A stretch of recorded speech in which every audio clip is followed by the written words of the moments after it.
George Miller, o apóstolo da fé, 1805-1898. Pela fé Abel, pela fé Noé, pela fé Abraão.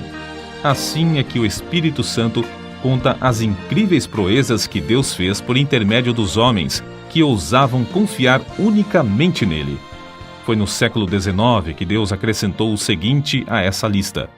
Pela fé, George Miller levantou orfanatos, alimentou milhares de órfãos, pregou a milhões de ouvintes em redor do globo e ganhou multidões de almas para Cristo. George Miller nasceu em 1805 de pais que não conheciam a Deus. Com a idade de 10 anos, foi enviado a uma universidade a fim de preparar-se para pregar o Evangelho. Não, porém, com o alvo de servir a Deus, mas para ter uma vida cômoda. Gastou esses primeiros anos de estudo nos mais desenfreados vícios, chegando, certa vez, a ser preso por 24 dias. George, uma vez solto, esforçava-se nos estudos, levantando-se às 4 horas da manhã e estudando o dia inteiro até às 10 da noite. Tudo isso, porém, ele fazia para alcançar uma vida descansada de pregador.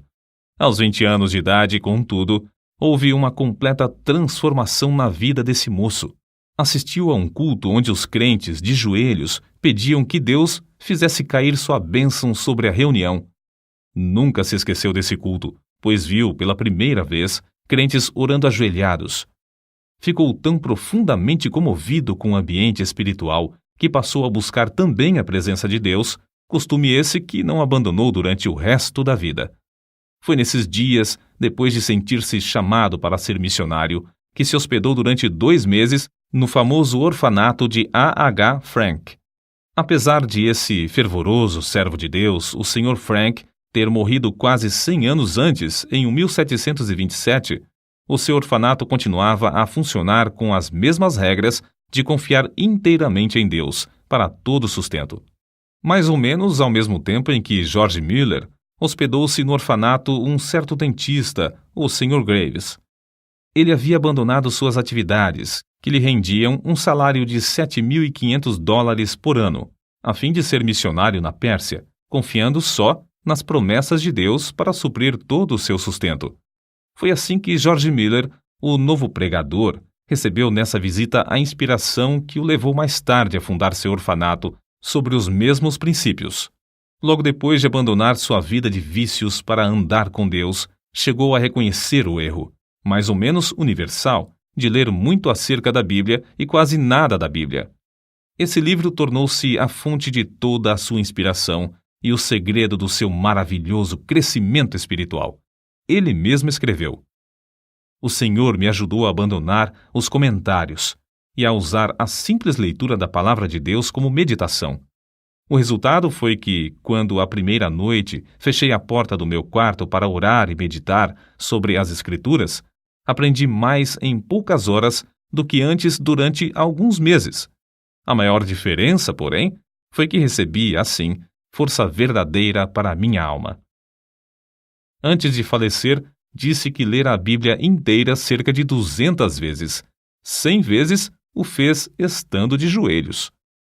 Quando estava ainda no seminário, após os cultos domésticos realizados à noite com os outros alunos, frequentemente continuava orando até a meia-noite. De manhã, ao acordar, chamava-os de novo para a oração às 6 horas.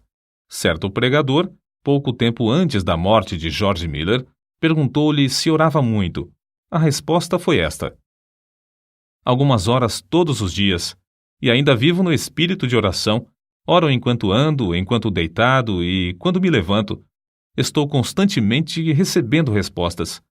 Uma vez persuadido de que certa coisa é justa, continuo a orar até receber. Nunca deixo de orar. Milhares de almas têm sido salvas em resposta às minhas orações. Espero encontrar dezenas de milhares delas no céu. O grande ponto é nunca cansar de orar antes de receber a resposta. Tenho orado 52 anos, diariamente, por 2 homens, filhos de um amigo da minha mocidade. Não são ainda convertidos, porém, espero que o venham a ser. Como pode ser de outra forma? Há promessas inabaláveis de Deus e sobre elas eu descanso. Não muito antes de seu casamento, não se sentia bem com o costume de receber salário fixo, preferindo confiar em Deus em vez de confiar nas promessas dos irmãos. Deu sobre isso as 3 seguintes razões. Primeira, um salário significa uma importância designada, geralmente adquirida do aluguel dos bancos. Mas a vontade de Deus não é alugar bancos. Tiago, capítulo 2, versículos 1 ao 6. Segunda, o preço fixo de um assento na igreja, às vezes, é pesado demais para alguns filhos de Deus, e não quero colocar o menor obstáculo no caminho do progresso espiritual da igreja. Terceira, toda a ideia de alugar os assentos e ter salário torna-se tropeço para o pregador, levando-o a trabalhar mais pelo dinheiro do que por razões espirituais. George Miller achava quase impossível ajuntar e guardar dinheiro para qualquer imprevisto e não ir direto a Deus. Dizia que assim o crente confia no dinheiro em caixa, em vez de confiar em Deus. 1 mês depois de seu casamento, colocou uma caixa no salão de cultos e anunciou que podiam deitar lá as ofertas para o seu sustento, e que, daí em diante, não pediria mais nada, nem a seus amados irmãos, porque, como ele disse, sem me aperceber, tenho sido levado a confiar em braços de carne, mas o melhor é ir diretamente ao Senhor. O primeiro ano findou com grande triunfo, e George Miller disse aos irmãos que, apesar da pouca fé ao começar, o Senhor tinha ricamente suprido todas as suas necessidades materiais. E ainda mais importante, tinha-lhe concedido o privilégio de ser um instrumento na sua obra. O ano seguinte foi, porém, de grande provação, porque muitas vezes não lhe restava nem um shilling. E George Miller acrescentava que, no momento próprio, a sua fé sempre foi recompensada com a chegada de dinheiro ou alimentos. Certo dia, quando só restavam 8 shillings, Miller pediu ao Senhor que lhe desse dinheiro. Esperou muitas horas sem qualquer resposta. Então, chegou uma senhora e perguntou: "O irmão precisa de dinheiro?" Isso foi para ele uma grande prova de fé. Entretanto, o pastor respondeu: "Minha irmã, eu disse aos irmãos, quando abandonei meu salário, que só informaria ao Senhor a respeito das minhas necessidades. Mas", respondeu a senhora, "ele me disse que eu lhe desse isto." E colocou 42 shillings na mão do pregador. Outra vez, Miller e sua família passaram 3 dias sem ter dinheiro em casa e foram fortemente assaltados pelo diabo com a ideia de que haviam errado em aceitar a doutrina de fé nesse sentido. Quando, porém, voltou ao seu quarto, achou 40 shillings que uma irmã deixara. Ele acrescentou então: "Assim triunfou o Senhor e nossa fé foi fortalecida." Antes de findar o ano, acharam-se de novo inteiramente sem dinheiro, num dia em que tinham de pagar o aluguel. Pediram a Deus e o dinheiro foi enviado. Nessa ocasião, George Miller fez para si a seguinte regra, da qual nunca mais se desviou: "Não nos endividaremos, porque achamos que tal coisa não é bíblica." Romanos capítulo 13, versículo 8. E assim, não teremos contas a pagar. Somente compraremos o que pudermos, tendo o dinheiro em mãos. Assim sempre saberemos quanto realmente possuímos e quanto temos o direito de gastar. Deus, assim, gradualmente treinava o novo pregador a confiar nas suas promessas. Estava tão certo da fidelidade das promessas da Bíblia que não se desviou, durante os longos anos da sua obra no orfanato, da resolução de não pedir ao próximo e de não se endividar. Um outro segredo que o levou a alcançar tão grande bênção de confiar em Deus foi a sua resolução de usar o dinheiro que recebia somente para o fim a que fora destinado. Essa regra ele nunca infringiu, nem para tomar emprestado, apesar de se ter achado milhares de vezes face a face com as maiores necessidades. Nesses dias, quando começou a provar as promessas de Deus, ficou comovido pelo estado dos órfãos e pobres crianças que encontrava nas ruas. Reuniu algumas dessas crianças para comer consigo às 8 horas da manhã e, a seguir, durante 1h30, ensinava-lhes as Escrituras. A obra aumentou rapidamente. Quanto mais crescia o número para comer, tanto mais recebia para alimentá-las, até se achar cuidando de 30 a 40 menores. Ao mesmo tempo, George Miller fundou a Junta para o Conhecimento das Escrituras na nação e no estrangeiro. Os alvos eram: primeiro, auxiliar as escolas bíblicas e as escolas dominicais. Segundo, espalhar as Escrituras. Terceiro, aumentar a obra missionária. Tudo foi feito com a mesma resolução de não se endividar, mas sempre pedir a Deus, em secreto, todo o necessário. Certa noite, quando lia a Bíblia, ficou profundamente impressionado com as palavras: abre bem a tua boca e ta encherei. Salmos, capítulo 81, versículo 10. Foi levado a aplicar essas palavras ao orfanato, sendo-lhe dada a fé de pedir 1.000 libras ao Senhor. Também pediu que Deus levantasse irmãos com qualificação para cuidar das crianças.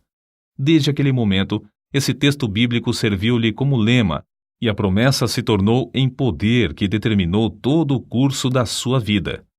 Deus não demorou muito a dar a sua aprovação de alugar uma casa para os órfãos.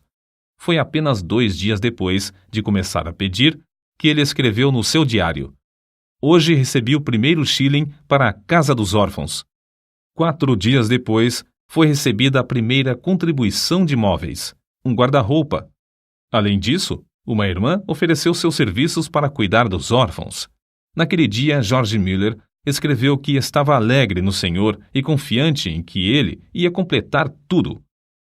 No dia seguinte, George Miller recebeu uma carta com estas palavras: oferecemo-nos para o serviço do orfanato se o irmão achar que temos as qualificações. Oferecemos também todos os móveis, etc., que o Senhor nos tem dado. Faremos tudo isso sem qualquer salário, crendo que, se for a vontade do Senhor usar-nos, Ele suprirá todas as nossas necessidades. Desde aquele dia, nunca faltaram no orfanato auxiliares alegres e devotados, apesar de a obra aumentar mais depressa do que George Miller esperava. 3 meses depois, finalmente conseguiu alugar uma grande casa e anunciou a data da inauguração do orfanato para o sexo feminino. No dia da inauguração, porém, ficou desapontado. Nenhuma órfã foi recebida. Somente depois de chegar à casa é que se lembrou de que não as tinha pedido. Naquela noite humilhou-se, rogando a Deus o que anelava. Ganhou a vitória de novo, pois veio uma órfã no dia seguinte. 42 pediram entrada antes de findar o mês, sendo que já havia 26 no orfanato. Durante o ano, houve grandes e repetidas provas de fé.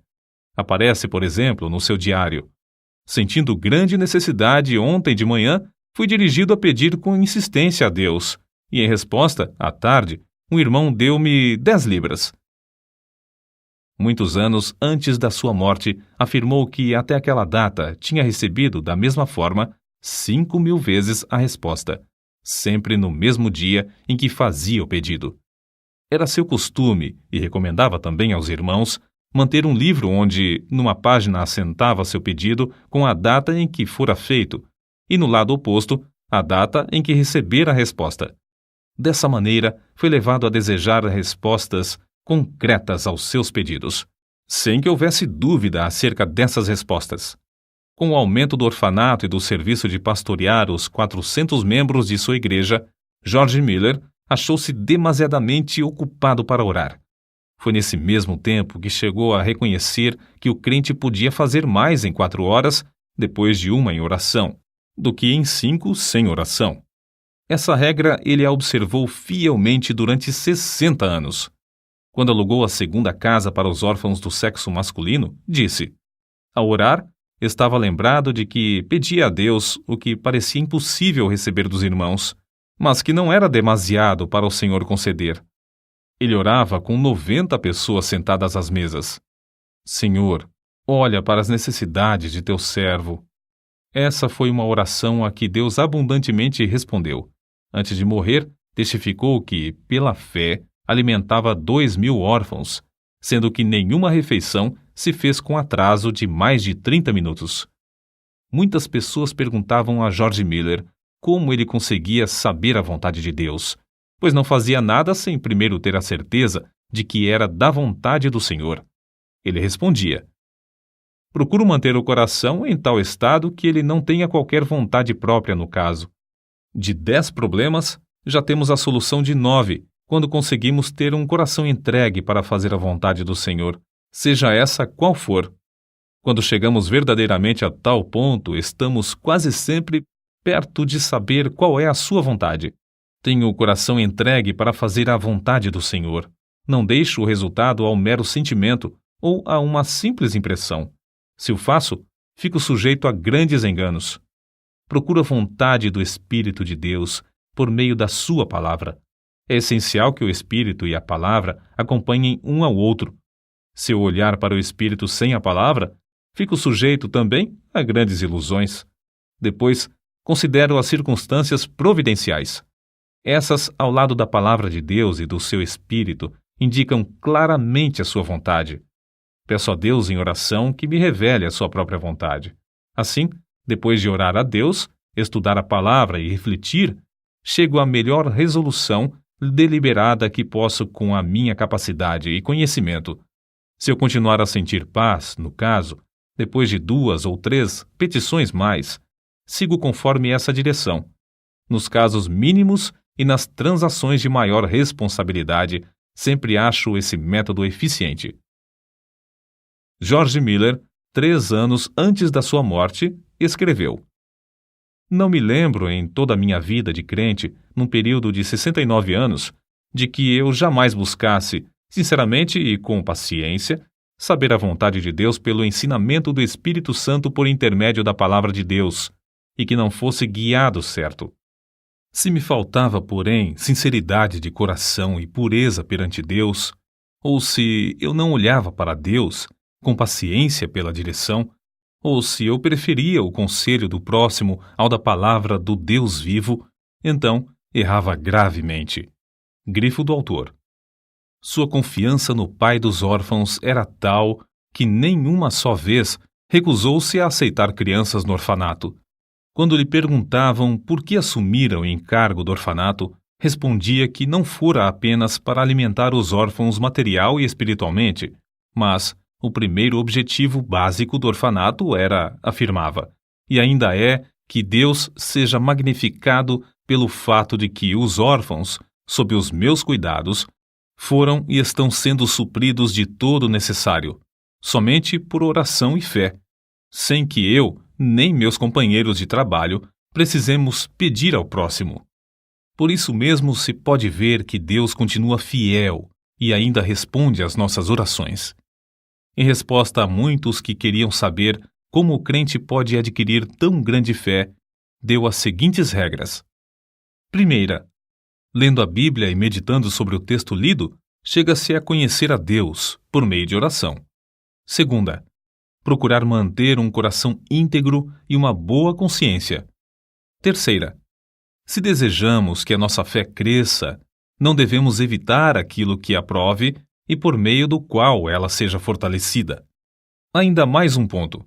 Para que a nossa fé se fortaleça, é necessário que deixemos Deus agir por nós ao chegar a hora da provação, e não procurar a nossa própria libertação. Se o crente desejar grande fé, deve dar tempo para Deus trabalhar. Os 5 prédios construídos de pedras lavradas e situados em Ashley Hill, Bristol, Inglaterra, com 1.700 janelas e lugar para acomodar mais de 2.000 pessoas, são testemunhas atuais dessa grande fé sobre a qual ele escreveu.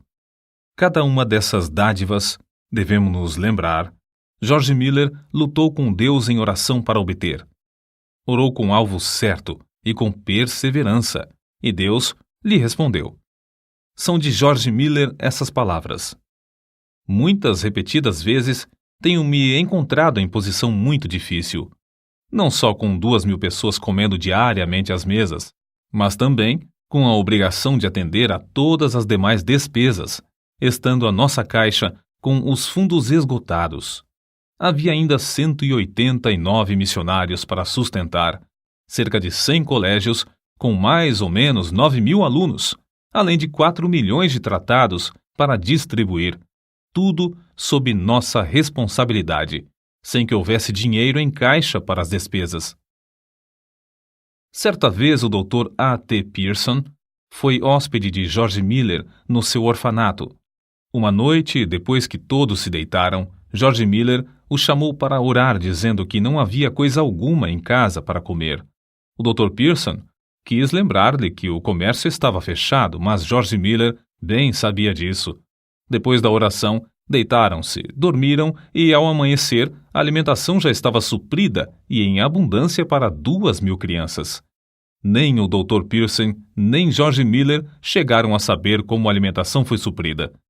A história foi contada naquela manhã ao Sr. Simon Short, sob a promessa de guardá-la em segredo até o dia da morte do benfeitor. O Senhor despertara essa pessoa do sono à noite e mandara que levasse alimentos suficientes para suprir o orfanato durante 1 mês. E isso sem a pessoa saber coisa alguma da oração de George Miller e do Dr. Pierson. Com a idade de 69 anos, George Miller iniciou suas viagens, nas quais pregou centenas de vezes em 42 nações, a mais de 3 milhões de pessoas. Recebeu, em resposta às suas orações, tudo de Deus para pagar as grandes despesas. Mais tarde, ele escreveu: "Digo com razão, creio que eu não fui dirigido a nenhum lugar onde não houvesse prova evidente de que o Senhor me mandara para lá. Ele não fez essas viagens com o plano de solicitar dinheiro para a junta, não recebeu o suficiente nem para as despesas de 12 horas da junta. Segundo as suas palavras, o alvo era que eu pudesse, por minha experiência e conhecimento das coisas divinas, comunicar uma bênção aos crentes, e que eu pudesse pregar o Evangelho aos que não conheciam ao Senhor." Assim escreveu ele sobre um problema espiritual particular. "Sinto constantemente a minha necessidade. Nada posso fazer sozinho sem cair nas garras de Satanás. O orgulho, a incredulidade ou outros pecados me levariam à ruína. Sozinho não permaneço firme um momento. Que nenhum ouvinte pense que, devido à minha dedicação, eu não me possa inchar ou me orgulhar, ou que eu não possa descrer de Deus." O estimado evangelista Carlos Ingles contou a respeito de George Miller. "Quando vim pela primeira vez à América, faz 31 anos, o comandante do navio era devoto tal que jamais conheci. Quando nos aproximamos da Terra Nova, ele me disse: 'Senhor Ingles, a última vez que passei aqui, há 5 semanas, aconteceu uma coisa tão extraordinária que foi a causa de uma transformação de toda a minha vida de crente. Até aquele tempo, eu era um crente comum. Havia a bordo um homem de Deus, o Sr. George Miller, de Bristol. Eu tinha passado 22 horas sem me afastar da ponte de comando, nem por um momento, quando fui assustado por alguém que me tocou no ombro. Era o Sr. George Miller. Houve então entre nós o seguinte diálogo: 'Comandante', disse o Sr. Miller, 'vim dizer-lhe que tenho de estar em Quebec no sábado à tarde.' Era quarta-feira. 'Impossível', respondi. 'Pois bem, se seu navio não pode levar-me, Deus achará outro meio de transporte. Durante 57 anos, nunca deixei de estar no lugar à hora em que me achava comprometido. Teria muito prazer em ajudá-lo, mas o que posso fazer? Não há meios. Vamos aqui dentro para orar," sugeriu Miller. Olhei para aquele homem e disse a mim mesmo: de qual casa de doidos escapou este? Nunca eu ouvira alguém falar desse modo. Senhor Miller, veja como é espessa essa neblina. Não, respondeu ele. Os meus olhos não estão na neblina, mas no Deus vivo que governa todas as circunstâncias da minha vida. O Sr. Miller caiu de joelhos e orou da forma mais simples possível. Eu pensei, é uma oração como a de uma criança de 8 ou 9 anos. Foi mais ou menos assim que ele orou. Ó Senhor, se for da tua vontade, retira esta neblina dentro de 5 minutos.